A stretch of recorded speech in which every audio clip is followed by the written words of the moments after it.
ஊடக நண்பர்களுக்கும் பத்திரிகை நண்பர்களுக்கும் எனது இனிய மாலை வணக்கங்களை தெரிவித்துக் கொள்கிறேன். நான் இந்த படத்துக்கு இணைக்குனராக மட்டும் இல்லாமல் பாடல்களையும் எழுதியிருக்கிறேன்.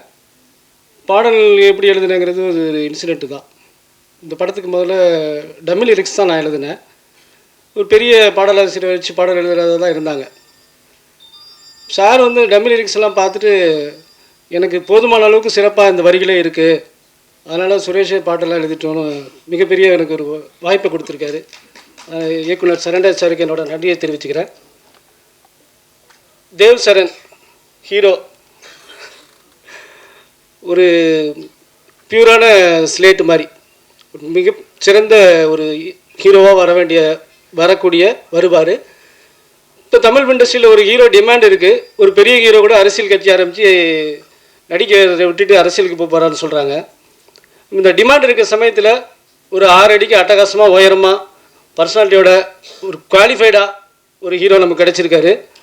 அவர் கண்டிப்பாக மிகப்பெரிய அளவில் வருவார். வரணும்னு நானும் இறைவனை வேண்டிக்கிறேன். ஆதிராம் பற்றி கண்டிப்பாக சொல்லணும். அவருக்கு வந்து இந்த சினிமா மேலே உள்ள லவ் அதுதான் அவர் வந்து இங்கே கொண்டு வந்திருக்கு. அந்த ஆர்வம் தான் வந்து மொழி தெரியலனாலும் அவரை வந்து இங்கே பாட வச்சுருக்கு, ஆட வச்சுருக்கு, பேச வச்சுருக்கு. இந்த படம் பார்க்கும்போது நீங்கள் தெரியும் அவர் எவ்வளோ ஒரு ஃபயராக அந்த படத்தில் நடிச்சிருக்காரு. அப்படின்னாவே அவருக்கு அந்த சினிமா மேலே எவ்வளோ ஒரு காதல் இருக்குங்கிற விஷயம் உங்களுக்கு தெரியும். என்னோட நண்பர் இசையமைப்பாளர் இலை ஒரு மிகச்சிறந்த இசையமைப்பாளர்.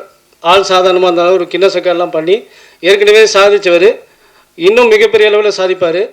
அவரும் வந்து இயக்குனரோடு சேர்ந்து நான் பாடல் எழுத ஒத்துக்கிட்டார். அதுக்கு நான் அவருக்கு நன்றி தெரிவிச்சுக்கிறேன். அடுத்து ஹீரோயின் ஒரு குட்டி தேவதை. அது ஆள் வந்து பார்க்கறதுக்கு தான் பூனை மாதிரி இருக்குது, புலி மாதிரி அதோட பர்ஃபார்மன்ஸ் மிரண்டு போயிருக்கோம் நாங்கள் வந்து ஒரு என்னப்பா ஒரு இப்படி ஒரு பொண்ணை போய் சூஸ் பண்ணிட்டோமேனு ஒரு சின்ன ஒரு ஃபீல் இருந்துச்சு. ஆனால் அதோட பர்ஃபார்ம் பார்க்கும்போது கண்டிப்பாக நிச்சயமாக நீங்கள் படம் பார்க்கும்போது தெரியும், நாங்கள் சும்மா சொல்லலை, அந்த பொண்ணு கண்டிப்பாக வந்து ஒரு விருதுக்குரிய ஒரு நடிகை தான். கண்டிப்பாக விருது வாங்கும் இந்த படத்துக்கே அப்படின்னு ஒரு நம்பிக்கை இருக்குது. என் நண்பர் ஹைடு கார்த்தி ஒரு கானா பாட்டு ரேப் பாட்டு பாடுறதுலலாம் அவர் ரேஞ்சுக்கு பாடவும் முடியாது, அவர் அளவுக்கு பாடவும் முடியாது, எழுதவும் முடியாது. செம்மையாக எழுதுவார், செம்மையாக பாடுவார். ஏற்கனவே செம்மபோது ஆகாது என்ற ஒரு பாட்டில் ஏகப்பட்ட மில்லியன் ஃபாலோவர்ஸ் அவர் கையில் வச்சுருக்கிறார். கேமராமேன் ஜனார்தன் சார் எங்கள் டைரக்டரோட ஸ்பீடுக்கு வந்து இப்படிலாம் இவ்வளோ ஸ்பீடாக நான் நிறைய டைரக்டர் ஒர்க் பண்ணியிருக்கேன், நானும் படம் இயக்கியிருக்கேன். ஆனால் இப்படி ஒரு இயக்குனர்கிட்ட வந்து இவ்வளோ ஸ்பீடான்றது எல்லாருமே ஸ்பீடாக பண்ணுவாங்க, வேகமாக பண்ணுவாங்க. ஆனால் விவேகத்தோடு சேர்ந்து வேகமாக இருக்குன்னா அதுதான் புத்திசாலித்தனமாக இருக்கும். அதை நான் அவர்கிட்ட கற்றுக்கிட்டேன், இன்னும் கற்றுக்கிட்டு இருக்கேன். எக்ஸலண்ட்டான ஒரு ஸ்பீடு. அந்த ஸ்பீடுக்கு ஈடு கொடுத்தது வந்து ஜனார்தன் சார். வந்து 2 பேரும் சின்ன வயசுலேருந்து ஃப்ரெண்டுங்கன்றப்போ அவங்களுக்குள்ள அண்டர்ஸ்டாண்டிங், அவங்களோட வேவ் லென்த்து அதெல்லாம் பார்க்கும்போது எனக்கு ரொம்ப ஆச்சரியமாக இருந்துச்சு. Janardan sir excellent super cameraman. அப்புறம் என்னோடய நண்பர் ஃபைட் மாஸ்டர் திரு ஓம் பிரகாஷ் சார். ஒரே ஒரு ஃபைட்டு, அந்த ஒரு ஃபைட்டை நச்சுன்னு பண்ணி கொடுத்தாரு. அவர் ஏற்கனவே யாத்திசி ஃபைட்லலாம் வந்து மிரட்டியிருக்காரு. அவரை பற்றி ஒன்றும் நான் சொல்லிலாம் உங்களுக்கு தெரிய வேண்டியதில்லை. அவர் எக்ஸ்ட்ரானரி ஃபைட் மாஸ்டர். மிக சிறப்பான அளவில் கண்டிப்பாக அடுத்தடுத்த படங்கள் பெற்று பெரிய அளவில் வருவார், நிச்சயமாக அந்த நம்பிக்கை இருக்குது. என் நண்பர் முத்து அழகர் சாமி சார், அவர் வந்து எனக்கு நண்பர், வெல்விஷர் எல்லாமே அவர் தான்.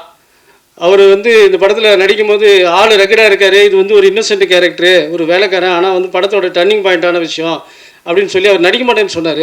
நான் அவரை கம்பல் பண்ணி இந்த படம் பண்ணுங்கள், உங்களுக்கு வேறு ஒரு கலர் கிடைக்கும், உங்கள் கேரியரில் வந்து இது ஒரு நிச்சயமாக ஒரு மைல் ஸ்டோனாக இருக்கும்னு சொல்லி அவரை கம்பல் பண்ணி கூப்பிட்டு வந்து நடிக்க வச்சேன்.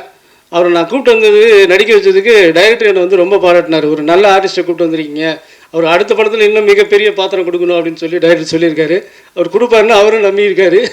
டைரக்டர் கொடுப்பார் கண்டிப்பாக சார். அப்புறம் சீஃப் கெஸ்ட்டு தேஜ் சரண் சார். அவர் தமிழ், தெலுங்கு, மலையாளம், கன்னடம் போன்ற லாங்குவேஜிலலாம் சிறப்பாக பண்ணிகிட்ருக்காரு. நானும் அவருக்கு வந்து கதை சொல்லணுன்னு ட்ரை பண்ணேன். அவர் வந்து ஒரு பேன் இண்டியா லெவலில் இருக்கார். நான் இன்னும் அந்த லெவலுக்கு வளரல, அதனால் கொஞ்சம் வெயிட் பண்ணிகிட்ருக்கேன். நிச்சயமாக அவருக்கு கதை சொல்லுவேன், அவரை வச்சு படம் பண்ணுவேன். இந்த வாய்ப்பை எனக்கு டைரக்டர் கொடுத்துருக்கிறதுக்கு ரொம்ப நன்றி சொல்லிக்கிறேன். இந்த படம் மிகப்பெரிய வெற்றி பெறும்.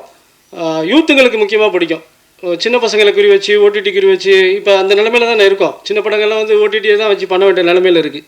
இப்போ முத்து சார் சொன்ன மாதிரி ஒரு ஹீரோ 4 படத்துக்கு அட்வான்ஸ் வாங்கிட்டான்னா அட்வான்ஸ் கொடுத்தவனை போய் கேளு, வாங்கினவனை போய் கேளு. ஒர்க்கர்ஸ் வந்து வேலை கொடுக்காம அவங்கள வந்து பாதிக்க வச்சா யார் பாதிக்க போகிறப்பறா? கஷ்டப்பட போகிற எங்களை மாதிரி சினிமா நம்பியிருக்கிற உதவி இயக்குநர்கள் மற்ற எங்களோட சேர்ந்த டெக்னீஷியன்ஸ் தான். இதை வச்சு தயாரிப்பாளருக்கு இந்த மாதிரிலாம் பண்ணிகிட்டு இருக்கிறது வந்து ஒரு வருத்தக்கூடிய ஒரு விஷயந்தான். அவர் சார் கரெக்டாக அதை சொன்னார். இயக்குனர் சரண்டர் சாருக்கு நான் என்றென்றும் நன்றி கடன் பட்டிருக்கேன். அவர் வந்து எனக்கு மிகப்பெரிய ஒரு நல்ல வாய்ப்பை கொடுத்துருக்காரு. இந்த படம் மிகப்பெரிய அளவில் வெற்றி பண்ணணும்னு கடவுளை வேண்டிக்கிறேன். நன்றி, வணக்கம்.